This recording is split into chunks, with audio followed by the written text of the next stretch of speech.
They were the Toxic Twins, rock's most volatile duo. Steven Tyler and Joe Perry, the heartbeat and the hurricane behind Aerosmith's wild ride through fame, fire, and fallout. From backstage brawls to rehab relapses, their chemistry was as combustible as their music. But it worked. Somehow, out of the chaos came classics. Dream On, Walk This Way, Sweet Emotion. Now, as Aerosmith embarks on their final tour, there's tension in the air. Old wounds, unspoken truths, lingering resentment that never fully healed. They smile for the cameras. They hit the notes. But behind the curtain, silence often speaks louder than sound. Are they ending things on their own terms, or just holding it together long enough to say goodbye? And a question fans can't ignore. Can the Toxic Twins truly bury the past? Or will their final bow be a final break? What's really going on between Steven Tyler and Joe Perry? Is it just the end of an era? Or is this farewell tour the final implosion of rock's most fragile brotherhood? For over 5 decades, Steven Tyler and Joe Perry have been the volatile core of Aerosmith, the Toxic Twins, as they were dubbed in the 70s. Drugs, egos, rehab stints, and legendary blow-ups couldn't keep them apart until now.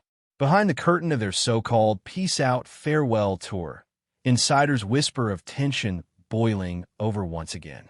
Missed rehearsals, heated arguments, and long silences where there used to be spontaneous jam sessions. They've survived everything from overdoses to near breakups, but some believe this time it's different. Not explosive, just final. Sometimes a source close to the band says, a bond breaks not with a bang, but with silence. Is this truly goodbye, or just another chapter in rock's most chaotic bromance? Stick around, because what we've uncovered might just change how you see Aerosmith forever. In the 70s, they were unstoppable. Tyler's electric stage presence and Perry's gritty guitar riffs turned Aerosmith into America's answer to the Rolling Stones. They didn't just play together, they lived together. Partying, creating, and crashing hard. Hotels were trashed. Limousines were wrecked. Tour buses turned into rolling war zones of drugs, women, and chaos. They weren't just rock stars. They were rock and roll mythology in motion.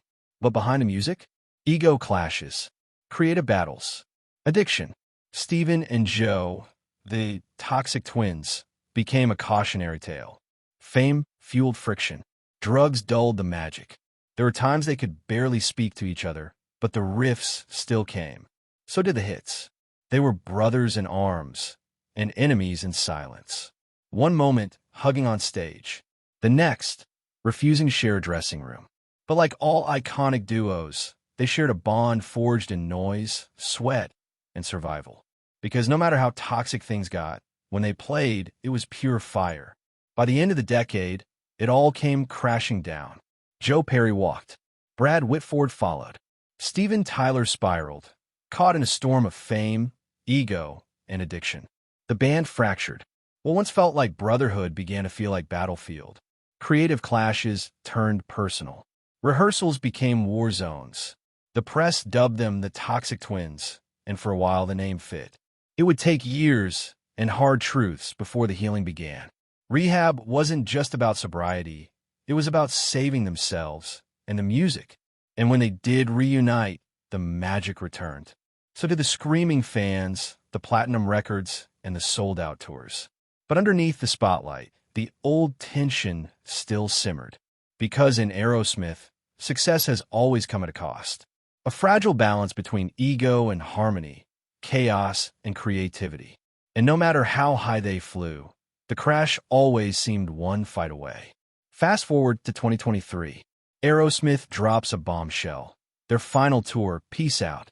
But eagle-eyed fans notice something strange. Joe Perry, usually the silent thunder behind the guitar, seemed off, distant, disengaged. His iconic swagger was still there, but the spark felt dimmed. Backstage buzz started leaking. Setlist disagreements. Scheduling spats. Even passive-aggressive tension over who took center stage. Steven Tyler still strutted like a peacock, but Joe, he looked like a man playing out an obligation. The tension wasn't just creative, it felt personal. Years of brotherhood under the spotlight had left cracks. And then, the whispers grew louder. Is this really a farewell? Or a forced goodbye? Some insiders hinted at deeper divides. Creative control, health concerns, even unresolved resentments stretching back decades. Fans were torn. Was this the end they deserved, or just the end they got?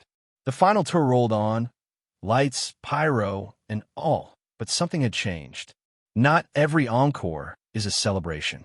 Sometimes it's a curtain call on something already broken. Steven Tyler has always craved the spotlight.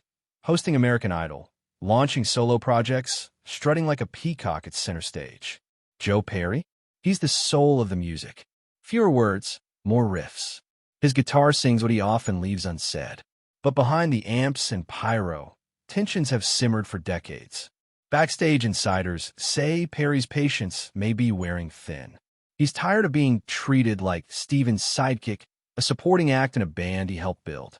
He gets the applause, I carry the weight. One source quoted Perry as venting. It's not just ego. It's years of creative clashes, uneven credit, and silent resentment. And now, with Aerosmith's final tour looming, the spotlight feels harsher than ever. Tyler belts the high notes. But Perry? He's letting his guitar speak. Louder, sharper, more defiant. In every solo, there's a story, a statement, a reckoning. Because when the curtain falls, Perry wants one thing to be crystal clear. He wasn't just part of the sound. He was the sound. During several recent shows, fans caught it. Fewer interactions, less chemistry. The electricity that once sparked between Steven Tyler and Joe Perry seems dimmed. Moments that once felt spontaneous and brotherly now seem strained. Tyler reaches out. Perry walks past. Eye contact is fleeting. Smiles feel forced. Backstage, the tension is thicker than the smoke machines. One crew member put it bluntly. They'll finish the tour, but don't expect hugs at the end. Insiders hint at old resentments resurfacing. Creative differences, business decisions, and years of personal friction have taken their toll. They're professionals, another source said. They'll deliver on stage. But once the lights go down, it's like they vanish from each other's world. Fans hope for a final reconciliation, a last great embrace under the spotlight. But for now, it feels like two legends sharing a stage, not a friendship. This isn't just a farewell to a band. It's a farewell to a bond, fractured but never fully broken. No matter the silence, the side eyes, or the solo tours, one truth remains. Steven Tyler and Joe Perry created magic together. Chaos and chemistry in perfect collision. The Toxic Twins weren't just a nickname. They were a legacy. And maybe that's all it ever needed to be. Loud, messy, unforgettable. If you've ever been caught in a toxic friendship, you know, some stories don't end cleanly. Some don't explode. Some just fade out like a final note hanging in the dark. They try to patch it. They try to bury it. But some riffs run deeper than riffs. So, is this the swan song or just another verse in the madness? If you're a diehard Aerosmith fan, hit that like button, subscribe, and drop a comment below. What do you think is really going on between Tyler and Perry? Did the music outgrow the friendship? Or was it always destined to burn out? Until next time, keep your records spinning and your legends loud.